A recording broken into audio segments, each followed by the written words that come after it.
So welcome again. अब देखिए इसमें हम पहला पॉइंट देख चुके हैं, सेकंड थर्ड ये देख लिया है, फोर्थ पे आते हैं, इसको भी देख ही लेंगे फटाफट, कुछ नहीं है इसमें।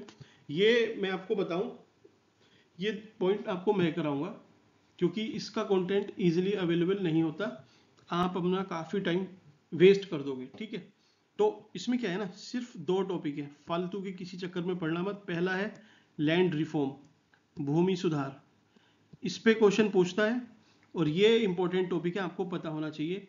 लैंड रिफॉर्म तब से लेके आज तक चल रहे हैं। इवन आपने अभी एक स्कीम पढ़ी होगी स्वामित्व, ये जो ड्रोन से मैपिंग हो रही है ना जमीन की, उससे क्या होगा, लैंड रिकॉर्ड तैयार होंगे, लैंड रिकॉर्ड किसान को दिए जाएंगे, किसान उसको बैंक में रखेगा, वहां से लोन लेगा, उसके झगड़े भी कम होंगे, टेनेंसी रिफॉर्म भी अपने आप में ये हो ही जाएंगे। तो मेन क्या है आपका लैंड रिफॉर्म, सारे जमींदारी जो एवोल्यूशन हुई वो, प्लस जो इवन ग्रीन रिवोल्यूशन भी इसमें आ जाएगा, आपका टेनेंसी रिफॉर्म आ जाएंगे, लैंड रिकॉर्ड मॉडर्नाइजेशन प्रोग्राम 2008 में स्टार्ट हुआ, उसको भी देख लेंगे, 2006-8 शायद ऐसा है। तो इन सबको आराम से देखेंगे। ये मस्ट है, आपको आना चाहिए अगर आप मेंस लिख रहे हैं, प्री में भी या फिर जनरल समझ के लिए भी आपको ये मस्ट होना चाहिए।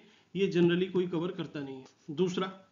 दूसरा इसमें आएगा स्टेट रीऑर्गेनाइजेशन।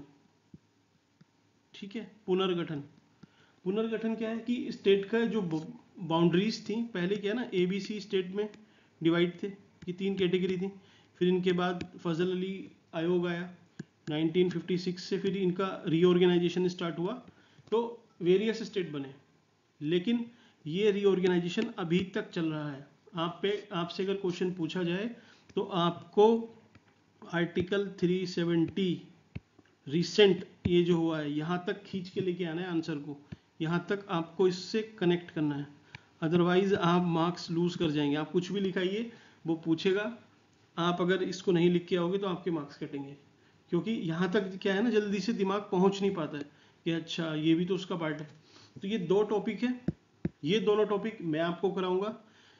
तीसरा इसी का पार्ट है, उसमें क्या है ना, वो एक डिबेट है, उस पर क्वेश्चन पूछ लेता है कि बिग स्टेट या फिर स्मॉल स्टेट इंडिया के लिए कौन से बेटर है।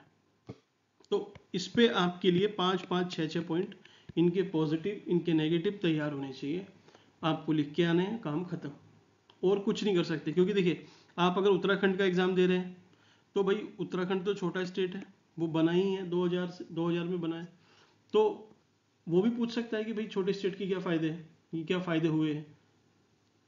बिग स्टेट यूपी है, अब यूपी में भी बात चल रही है कि इसके 4 ऐसे ऐसे पार्ट बनाए जाए, तो इसमें भी यहाँ पे डिबेट है, वो पूछ सकता है।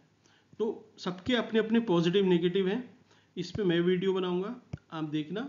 बस इस डिबेट को यहीं पे ख़त्म कर देना, आराम से जो पूछा जाएगा लिख के आना, काम ख़त्म।